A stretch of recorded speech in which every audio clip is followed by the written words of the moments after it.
The council chamber floated in the darkness of space, a massive ring of metal and glass that orbited the blue giant star of Centauri Prime. Inside, beneath vaulted ceilings that stretched 50 meters high, representatives from 43 different species sat in their designated sections. Each delegation occupied seats designed for their unique biology. Some breathed oxygen, others methane. Some stood on legs, others floated in anti-gravity fields, but all of them watched the lone human standing at the center of the chamber. Floor Day One adjusted his simple gray suit and looked up at the tiered seating that surrounded him. He had been standing there for 3 hours while the council debated humanity's fate. The translation device in his ear converted the alien languages into Korean, though the tone needed no translation. Every speaker dripped with condescension, as if explaining basic mathematics to a child who refused to understand. The eldest member of the council, Verkstal of the Methodian Collective, finally rose from his seat. His species looked like walking trees, their bark-like skin grooved with age. Verkstal had served on the council for 200 standard years. His voice, when it came through the translation, sounded like wind through dry leaves. Representative Day One of Earth, Verkstal began, this council has reached its decision. Humanity's expansion into galactic space must cease immediately. Your military forces will be reduced to defensive capabilities only. All human colonies beyond your home system of Sol will be evacuated within 2 standard cycles. These terms are not negotiable. Day One remained still.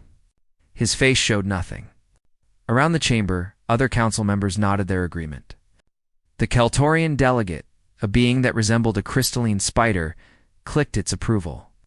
The Varelian representative, squat and armored, grunted its satisfaction. Verextel continued, "Your species has been part of the galactic community for only 4 decades. In that time you have violated 17 protocols, ignored safety restrictions, and developed technologies without proper authorization.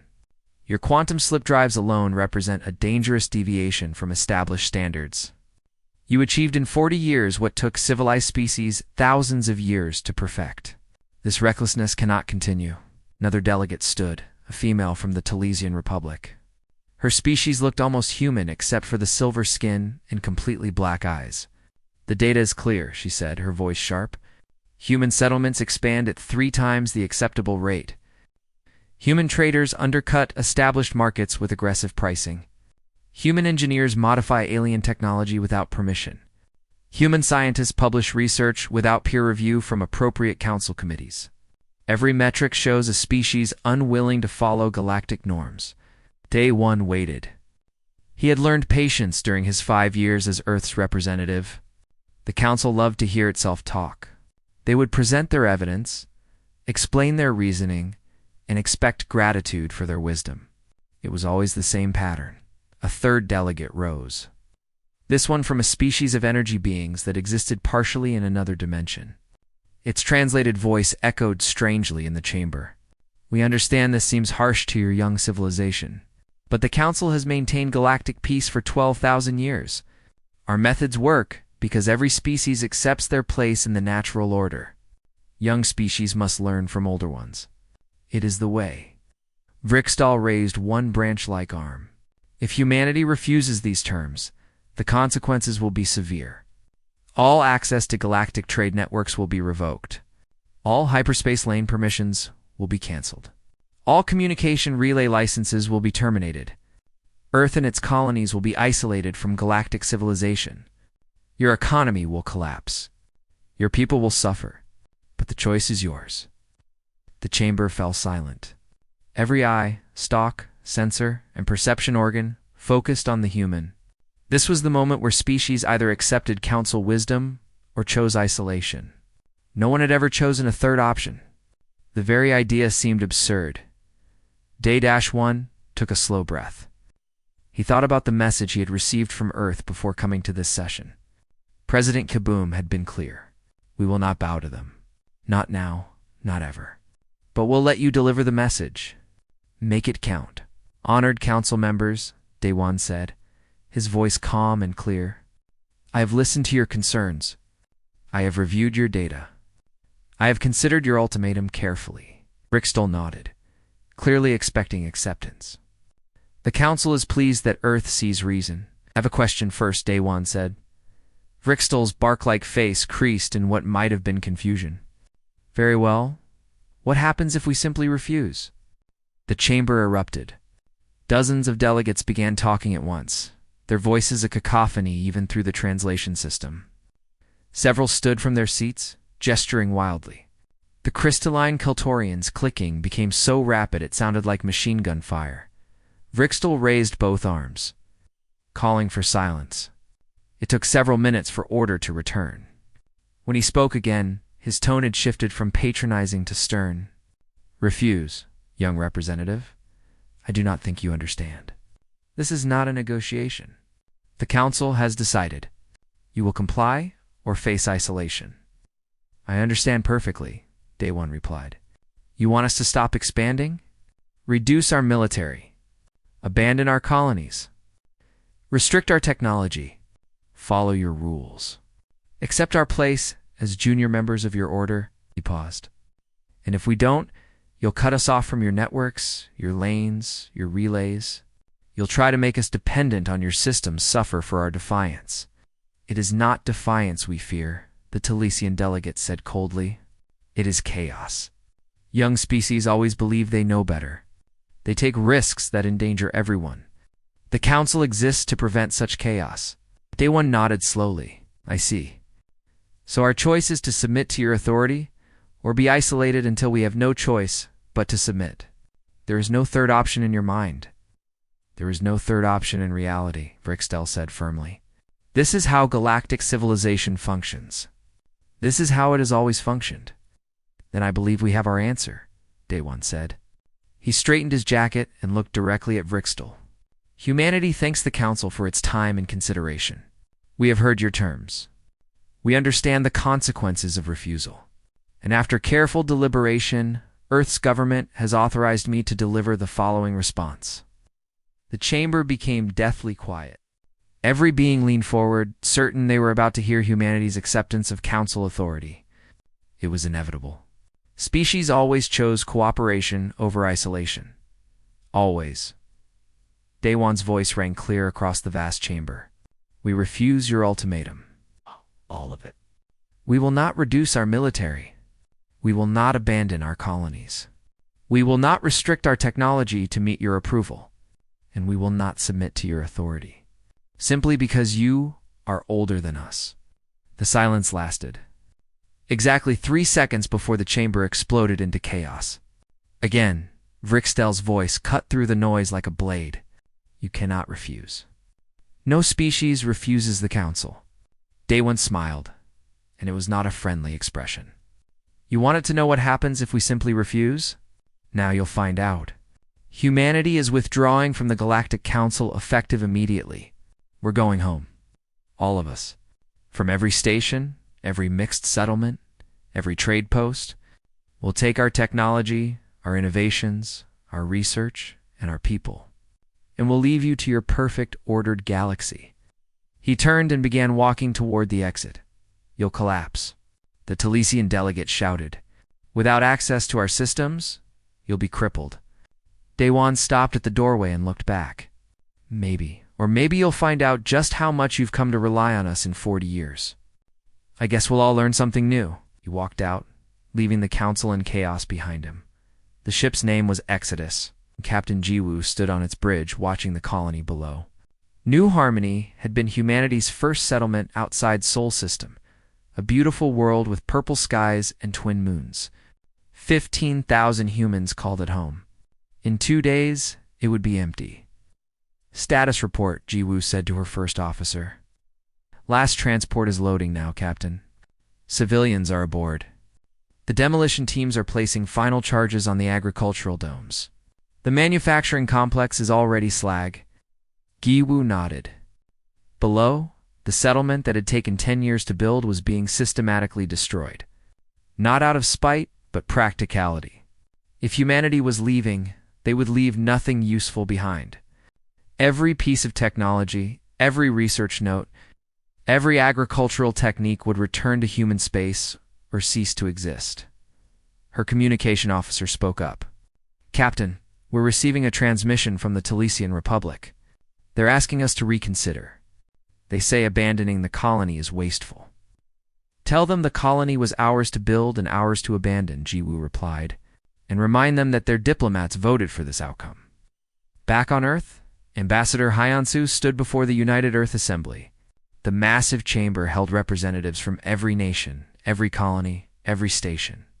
Billions more watched via holographic broadcast across human space. She wore a simple blue dress, no military uniform, no symbols of power. Just a woman delivering a message her species needed to hear. "Hey, my fellow humans," she began. 3 days ago, Representative Daewon informed the Galactic Council that humanity would not submit to their ultimatum. Today, I stand before you to explain what that means and what comes next. The chamber was silent. Every eye watched her. The Council believed they could force us to obey through economic isolation. They control the hyperspace lanes we've been using. They manage the communication relays that connect the galaxy. They oversee the trade networks that link thousands of worlds. They assumed we would collapse without access to these systems. Hyansu paused, letting that sink in. They assumed wrong. For decades, humanity has been part of galactic civilization. In that time, we learned something important. We don't need them. We never did. We participated because we chose to, not because we had to. And now we choose to leave. She pulled up a holographic display showing the galaxy. Our quantum slip drives don't use their hyperspace lanes. We developed our own navigation methods. Our communication systems are independent. Our technology, our innovations, our solutions to problems they've struggled with for centuries, all of it came from human minds and human work. We shared freely because we believed in cooperation. But cooperation requires mutual respect, and they have none for us. The display changed, showing human settlements across the galaxy. Starting today, every human beyond Sol System is coming home. Every colony, every station, every outpost. We're bringing everyone back, and we're taking everything with us. No exceptions. A representative from the Mars colony stood. Ambassador, what about the mixed settlements? There are stations where humans work alongside alien species. Are we abandoning those relationships? We're not abandoning anyone, Hyansu said firmly. Any alien who wishes to maintain relations with humanity is welcome to negotiate directly with us outside Council authority. But we will no longer participate in a system that treats us as children who need supervision. We're leaving, and we're doing it our way. On the orbital station above Virilia Prime, Dr. Biora worked quickly. She had 12 hours before security would realize what she was doing. Her fingers flew across the holographic interface, accessing database after database. For 3 years, she had served as the chief medical officer for this station. During that time, she had uploaded humanity's complete medical research to the galactic databases. Cancer treatments, regenerative therapies, nanotechnology, decades of human innovation. Shared freely with any species that needed it. Now, she was taking it all back. File deletion complete, her AI assistant reported. All human medical data has been purged from primary and backup systems, implementing corruption protocols on remaining traces. Biora moved to the next database. The Keltorian Empire had licensed human nanite technology 2 years ago. Their entire medical industry now depended on those tiny machines. But the license agreement had a clause, one the Keltorians had apparently ignored. All technology licenses are void if the licensing species is expelled or withdrawn from Council participation. She activated the kill switch. Across Keltorian space, billions of medical nanites received a termination signal and harmlessly dissolved. The Keltorians would wake up tomorrow to find their revolutionary medical treatments simply gone. Dr. Biora, a voice said behind her. She turned to find the station administrator, a Talesian named Krev. What are you doing? Following my orders, Biora said calmly. Humanity is withdrawing. That includes our research, our data, and our technology. You wanted us gone. We're leaving completely, but people will die. Krev protested. The Keltorians need those nanites. Our agricultural programs depend on human techniques. Then perhaps your government should have considered that before supporting the Council's ultimatum. Biora said. She finished the last deletion and stood. I'm done here. I'll be on the transport leaving in 2 hours. I suggest you start finding replacements for the 23 human staff members who kept this station running smoothly. Krev watched helplessly as Bora walked away. Around the galaxy, similar scenes played out on hundreds of stations, dozens of colony worlds, thousands of facilities. Humans withdrew, and as they left, things began breaking. Commander Taeyang piloted his fighter through the Sargasso Nebula, one of the most dangerous regions of space. The nebula's radiation and gravity fluctuations had made it nearly impassable for centuries. Then human scouts had mapped safe routes through it, maintaining hyperspace nodes that allowed ships to traverse the region in days instead of months. All charges placed, Commander, his weapons officer reported. Ready to collapse the nodes on your order? Taeyang looked at the display showing the careful network of hyperspace nodes. Human engineers had built them, maintained them, and kept them stable. The Council had been using these routes for 3 years, cutting their shipping times by 40%. They had never bothered to learn how the system worked. They just assumed it would always be there. Execute, Taeyang ordered. The charges detonated in carefully timed sequence. The hyperspace nodes collapsed, one after another, like dominoes falling. The safe routes through the Sargasso Nebula vanished. Ships that had been making the journey regularly would now have to take the long way around. Adding weeks to their travel time, Taeyang's communication system lit up with angry messages from alien vessels caught in the nebula. They demanded he restore the nodes. He ignored them. His orders were clear. If humanity was leaving, they were taking everything they had built. Back on Earth, President Keybomb reviewed reports from across human space. Every settlement was evacuating on schedule. Every human installation was being demolished or stripped clean. Every piece of technology was being recovered or destroyed. The withdrawal was proceeding exactly as planned. His chief advisor, a woman named Sunhee, stood beside him. The Council is in chaos, sir. They're receiving reports from across the galaxy. Infrastructure failures, system malfunctions, economic disruptions. They didn't realize how integrated humanity had become in only 40 years. They didn't want to realize it, Keybomb said. They saw us as a young species that needed guidance. They never bothered to look closely at what we were actually doing, smiled grimly. Now they'll have plenty of time to look. From a distance, the Talisian Republic has requested a private meeting, Sunhee reported. They want to negotiate a separate agreement, outside Council authority. Tell them no, Keybomb said. Not yet.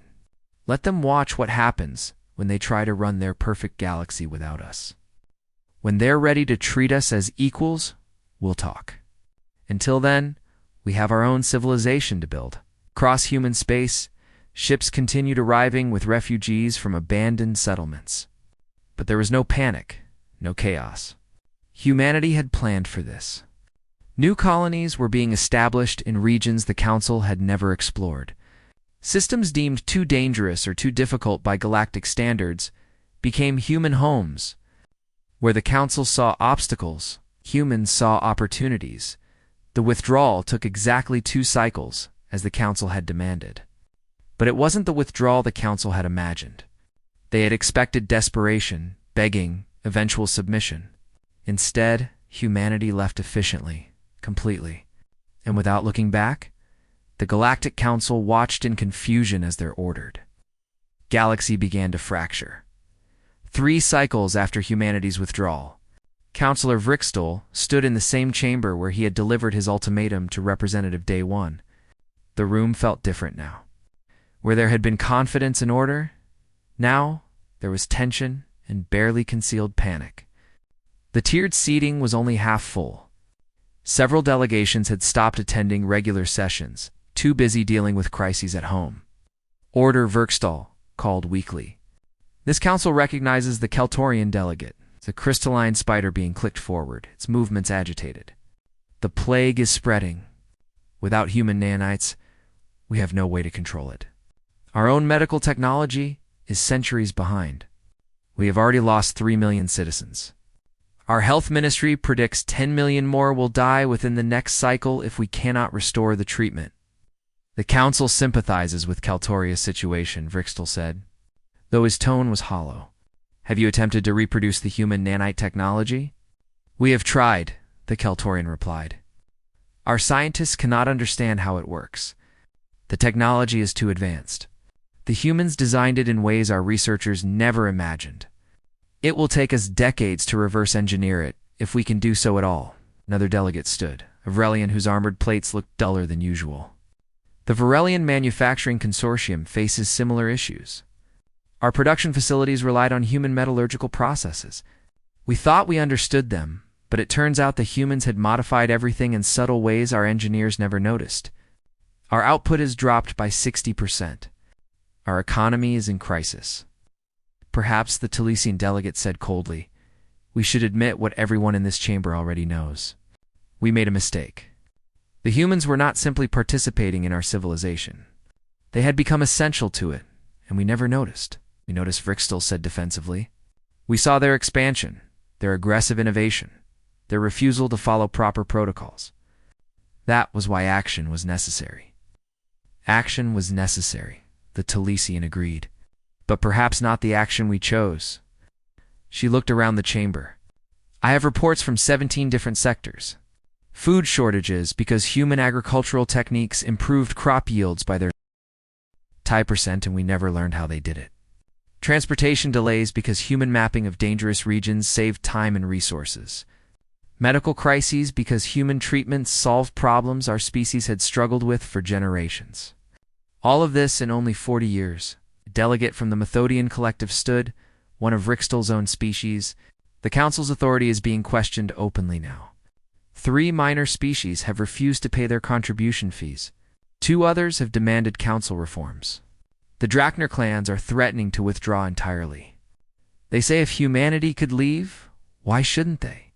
Vrixtel felt the weight of 12,000 years of galactic order pressing down on him. The Council had never faced a crisis like this because there had never been a crisis like this. Species didn't simply leave. They didn't take their innovations and walk away. They certainly didn't cause this much disruption by leaving. On Earth. Engineer Minsu watched the reports flowing in from across the galaxy and allowed himself a small smile.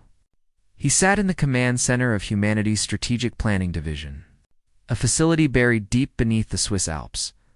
Holographic displays surrounded him, each showing different sectors of galactic space, tracking the cascading effects of humanity's withdrawal. Food shortages reported in the Methodian Collective, one analyst called out. Their grain production is down 28% since human agricultural consultants withdrew. The Sargasso Nebula route collapse is causing shipping delays across 3 sectors, another analyst reported. Travel times have increased by an average of 43%. Kaltorian medical crisis expanding, a third analyst noted. Death toll now exceeds 4 million. Minzu had helped design the withdrawal strategy. It hadn't been about causing suffering. It had been about showing the galaxy exactly what humanity brought to the table. For 40 years, humans had been solving problems, improving systems, and making life better for dozens of species. They had done it so smoothly that no one noticed. Until it stopped. His assistant, a young man named Junho, approached with a datapad. Sir, we're receiving covert communications from 6 different species. They're requesting direct negotiations with Earth. Outside Council authority. 6. Minsu raised an eyebrow. Last week it was 3. They're getting desperate. Should we respond? Not yet, Minsu said. President Kiboom wants to wait until the Council's authority is completely undermined. We're not going back to being junior members of their club. When we return to galactic civilization, it will be as equals. Meanwhile, on Earth's moon, Director J1 oversaw the greatest expansion in human history. The orbital shipyards that ringed Luna were working at full capacity, building colony ships at a rate that would have terrified the Galactic Council if they could see it. But they couldn't. Humanity had withdrawn completely, and that included all monitoring and communication. The Vanguard expedition is ready for launch, J1's operations manager reported. 20 ships, 15,000 colonists, targeting the Corvax cluster. The Council rated that region as unsuitable for colonization, J1 noted, reviewing the data. High radiation from a nearby pulsar. Unstable asteroid field and 3 gas giants with unpredictable gravity wells, the operations manager confirmed. The Council never seriously explored it, in our assessment. Challenging, but manageable. The radiation can be shielded. The asteroid field is rich in rare minerals. The gas giants are perfect for fuel harvesting. Our engineers are excited about it. J1 approved the launch. This was the 15th expedition in as many days. Each targeting regions the Council had deemed too dangerous or too difficult. Humanity was spreading into the galaxy faster than ever before, unbound by Council restrictions. They were taking risks, yes, but they were calculated risks. And so far, every colony was thriving. On the human exploration vessel, Pioneer, Captain Sujin made first contact with the Yaris, a young spacefaring species that had just achieved faster-than-light travel. The Yaris looked like bipedal wolves, their silvery fur catching the light on the ship's bridge. Their leader, a female named Kara, stood warily as Sujin approached. "My name is Captain Sujin of Earth," she said through the translation device. "We come in peace and friendship." "We have heard of humans," Kara replied cautiously. "The Galactic Council sent us warnings. They said your species is dangerous, unpredictable, unwilling to follow proper protocols." Sujin smiled. "They're not entirely wrong. We are unpredictable by their standards. We do question protocols, but dangerous only to those who try to control us." She pulled up a holographic display showing Earth and its colonies. "My people recently left the Galactic Council. We decided we didn't need anyone's permission to explore, to grow, to make our own choices. Now we're meeting new species like yours, species the Council hasn't found yet. And we're offering something different than what the Council offers." "What do you offer?" Kara asked. "Partnership," Sujin said simply. "Not membership in some hierarchy where older species tell younger ones what to do. Actual partnership. We share technology freely. We trade fairly. We help each other. And nobody tells anybody else how to run their civilization." Kara's ears perked forward with interest. "The Council's messages said you would try to manipulate us, to gain advantage through false friendship." "Of course they did," Sujin laughed. "Because they can't imagine relationships that aren't about power and control. Look, I'll be direct with you. Yes, we want allies. Yes, we benefit from trade. But we're not interested in ruling anyone. We just left a group that wanted to rule us. Why would we turn around and do the same thing to others?" Over the next several hours, Sujin and Kara talked.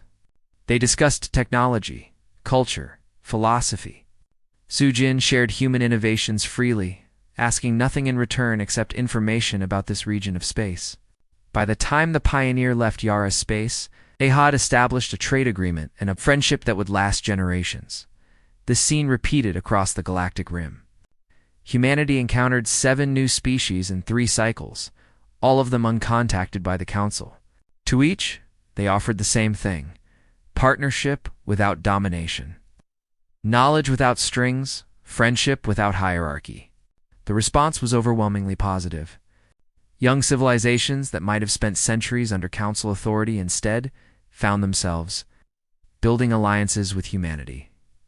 Back in the Council chamber, Riksdahl received the reports with growing horror. "They're building an alternative power structure," he said to the assembled delegates. "These new species, these frontier colonies, humanity is creating a new galactic order, one that doesn't include us, one that doesn't include the Council's authority," the Talesian corrected. "There's a difference, is there?" Riksdahl demanded. "For 12,000 years, the Council has maintained order. We have prevented wars, managed resources, guided young species toward civilization.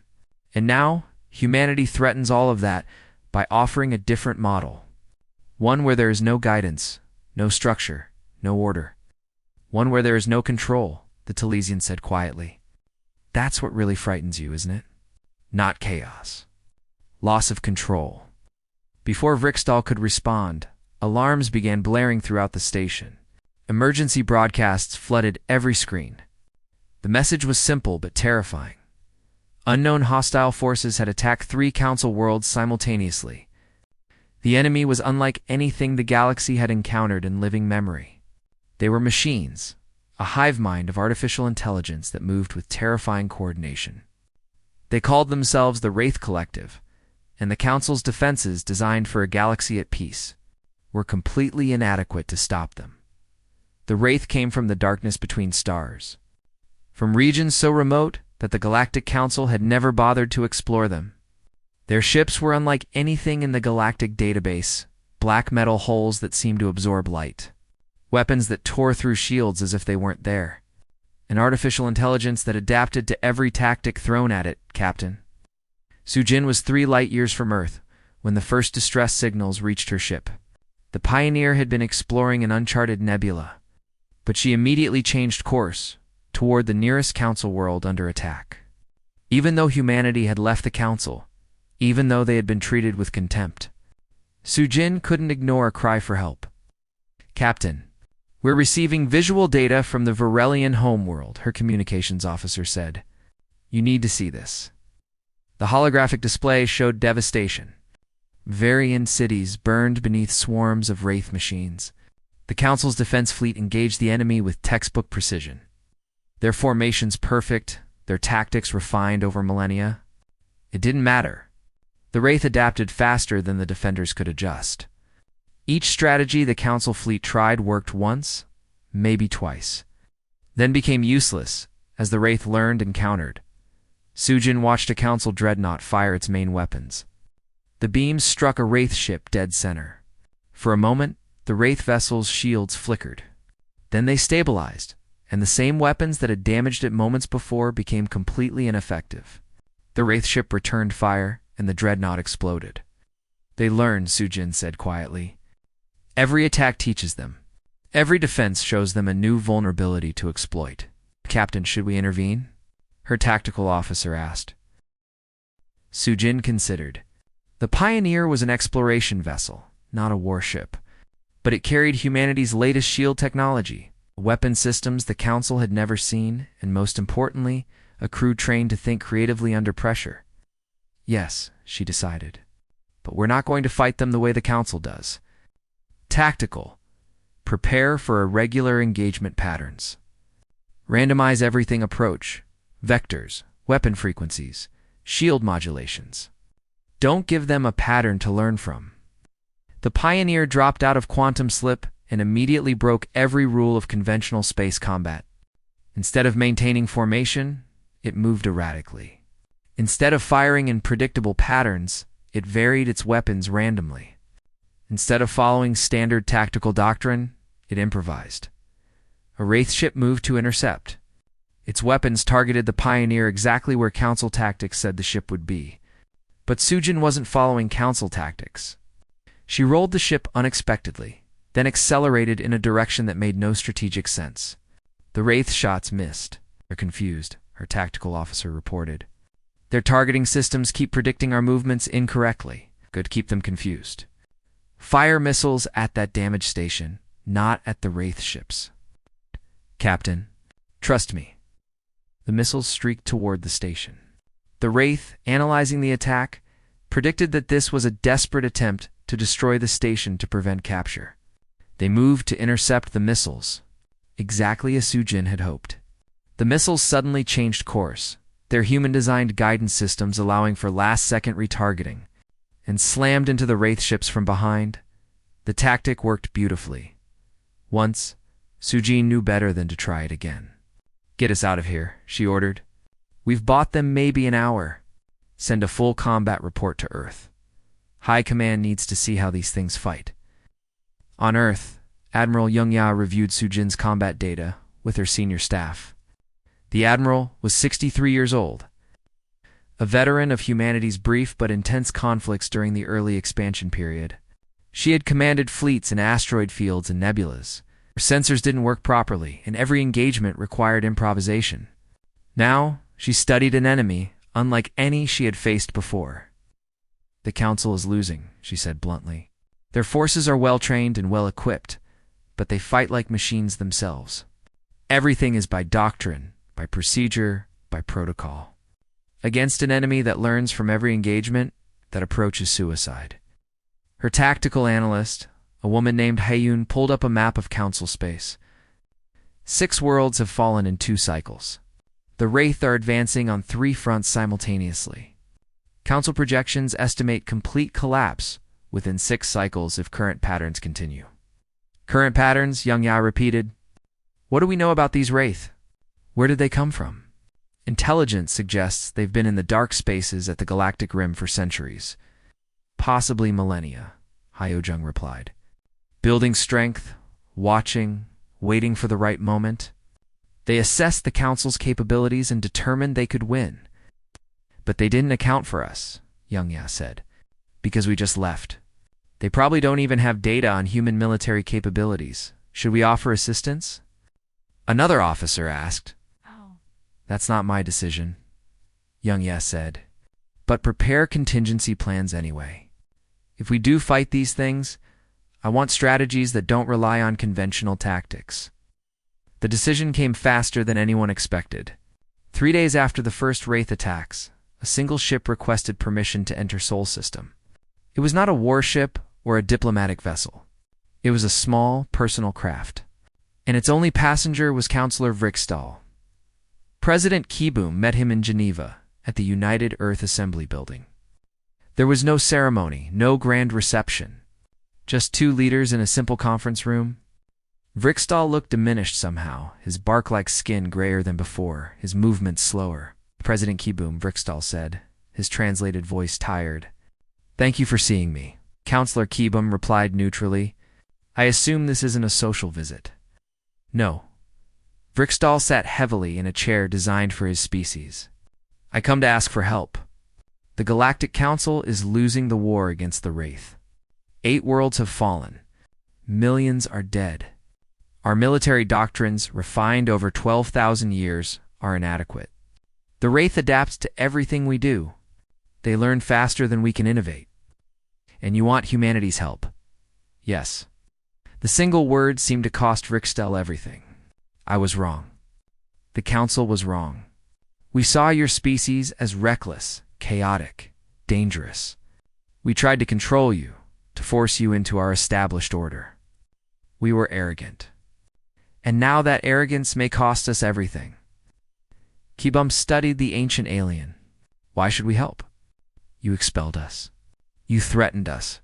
You tried to force us to abandon everything we'd built. Why should humanity risk its people to save a civilization that treated us with contempt? Because you're better than us, Vrikstal said simply. Because even after everything, Captain Sujin still tried to help it, Drillia Prime. Because humanity doesn't let innocent people die just to prove a point. And because if the Wraith destroy the Council, they won't stop there. Eventually, they'll come for Earth. Kiboom was silent for a long moment. Then he pressed a button on the conference table. A holographic display appeared, showing the United Earth Assembly chamber filled with representatives. Your request is being broadcast live to the Assembly, Counselor. They're waiting to hear what you're really asking for. Vrikstal turned to face the camera, to face the representatives of humanity. I am asking humanity to fight alongside the Council. Not under our command. Not as junior members of our forces. As equal partners. I am asking you to share your tactical innovations, your unpredictable strategies, a willingness to take risks that we never could. And in return, he paused.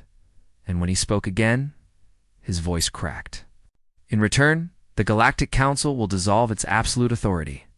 We will form a new federation where all species, regardless of age or technological level, have equal representation. Where innovation is celebrated, not restricted. Where cooperation is chosen, not enforced. The Council, as it has existed for 12,000 years, will end. If that's what it takes to save the galaxy, then that's what must happen. The Assembly chamber erupted in debate. Some called for revenge, for letting the Council fall. Others argued for mercy, for helping despite past wrongs. Ambassador Hayansu stood and called for order. Counselor Vrikstal, she said. You're asking us to sacrifice human lives to save your civilization. You're asking our soldiers to fight your war. That's a heavy burden. What guarantee do we have that you'll honor your promises? What stops you from returning to the old ways once the Wraith are defeated? You do, Vrixtel said. If humanity fights alongside us, you won't be saving just the Council. You'll be saving all the species we've guided, controlled, and dominated for millennia. Those species will see you as their liberators. They'll demand the changes we've promised. The Council's authority will be broken not by force, but by example. Your example. Kibum looked at his assembly. We need to vote. The vote took 3 hours. It was close, much closer than Kibum expected.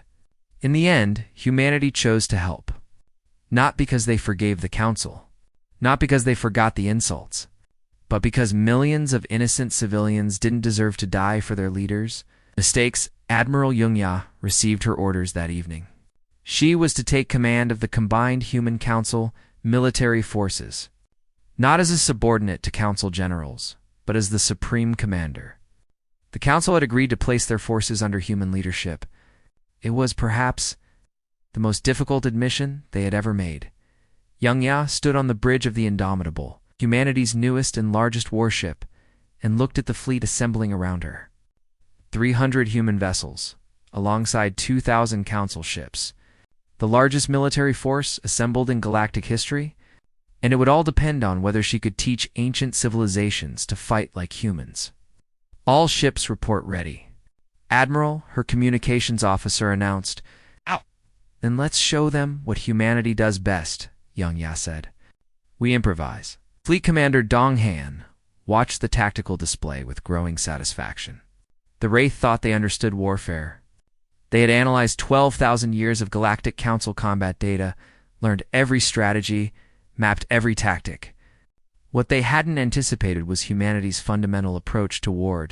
There were no fixed tactics, no predictable strategies, only constant adaptation. The Indomitable led a strike group of mixed human and Council vessels toward the Kepler Nebula, where the Wraith had established a stronghold. Traditional military doctrine said attacking into a nebula was suicide. Sensors didn't work properly. Communication was unreliable. Navigation became guesswork.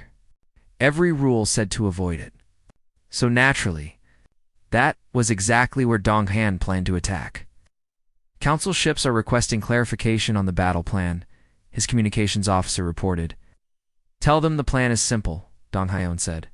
"We go in, we cause chaos, we make the Wraith think we're crazy. Because by their standards, we are." A Methodian captain's voice came through. "Commander, this nebula contains 17 different hazards. Our fleet doctrine lists it as impassable during combat operations." "Good thing we're not following your fleet doctrine," Dong Han replied. "Human ships will take point. Follow our lead and be ready to improvise." The human vessels plunged into the nebula first. Their quantum slip drives weren't affected by the interference the same way Council ships' hyperspace engines were. Their sensors, designed to work in asteroid fields and radiation zones, handled the nebula better than traditional galactic technology. Within minutes, they had mapped safe routes and were transmitting the data to the Council ships. The Wraith detected the intrusion and responded exactly as expected with textbook defensive formations based on Council tactics. They positioned their ships to control the most logical approach vectors, established overlapping fields of fire, and prepared to adapt to standard assault patterns. Then the humans did something the Wraith had never seen before. They split into 20 different groups and attacked from every direction simultaneously. No formation, no coordinated timing. Each group used different weapons, different speeds, different approaches. It was chaos, and it was brilliant. "Wraith forces attempting to adapt," Dong Han's tactical officer reported. "They're analyzing our attack patterns. Wait, they're confused. The patterns are too random. Their learning algorithms can't find consistent data to work with because there aren't any patterns," Dong Han said with grim satisfaction. "That's the point. Humans don't fight like machines. We fight like humans." One of his captains, a woman named Sojen, pioneered a particularly effective technique. She ordered her ship to shut down all weapons and approach a Wraith vessel on pure momentum, appearing to be a disabled ship drifting. The Wraith, analyzing the situation, classified her vessel as non-threatening and focused on more active targets. So Ion drifted close, then suddenly powered up and fired at point-blank range. Destroying the Wraith ship before it could adapt, the tactic worked exactly once. Soyun didn't try it again. That was the key. Every attack was unique. Every strategy used once and discarded. The Wraith's learning capability, their greatest strength, became irrelevant. Back on Earth, Dr. Haywen presented her theory to the Human Military Science Division. She was young, only 31. But her work on dynamic combat doctrine was revolutionizing how humanity thought about warfare. Traditional military thinking emphasizes consistency. She explained to the assembled officers and scientists, train soldiers to respond the same way to the same situations. Create doctrine so everyone knows what to do. This works against predictable enemies. But the Wraith aren't predictable, they're adaptive. So we need to be not just adaptive, but random. She pulled up combat data from the Kepler Nebula engagement. Look at these patterns. Council ships, even when following our orders, still show predictable behavior. Their captains were trained in academies that taught specific responses to specific situations. Human captains, especially those from our exploration and frontier forces, show something different. Unpredictability born from training that emphasizes independent thinking. An elderly admiral raised his hand. Dr. Haywen, you're describing chaos, not military discipline. You're describing controlled chaos, she corrected. Every human captain understands the mission objective, but we give them freedom in how they achieve it. Council military forces require approval from high command for any tactical deviation. That delay, that need for authorization, is killing them against the Wraith. Human forces operate with delegated authority. Every captain can make split-second decisions without waiting for orders. Her theories were being proven in battle after battle. Human-led forces were winning engagements that Council forces alone would have lost. The key wasn't better weapons or shields, though human technology helped. The key was unpredictability, creativity, and the willingness to take risks. The war lasted 14 cycles. 14 cycles of brutal combat across dozens of star systems. The Wraith were destroyed not through overwhelming force, but through something they couldn't understand or counter. Human creativity. The final battle took place at the Wraith staging area in the outer darkness. Admiral Jung-Ya commanded the combined fleet personally. Beside her on the indomitable S-Bridge stood Counselor Vrixtel, no longer a leader, but an observer.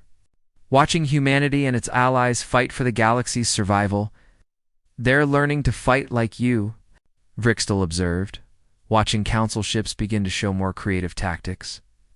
They're learning to trust themselves, Jung-Ya corrected. That's what we taught them. Not specific tactics, self-trust. The battle was fierce. Wraith machines fought with desperate intensity, throwing everything they had at the Allied fleet. But after 14 cycles of facing human unpredictability, their learning algorithms had been fed so much contradictory data that they had become almost useless. Every prediction they made was wrong. Every strategy they developed was countered by something they hadn't anticipated. When the last Wraith ship was destroyed, the galaxy exhaled in collective relief. But everyone knew the real work was just beginning. Ambassador Seo Hayan stood before the first meeting of the Free Federation. It's held in the same chamber where the Galactic Council had once held absolute power.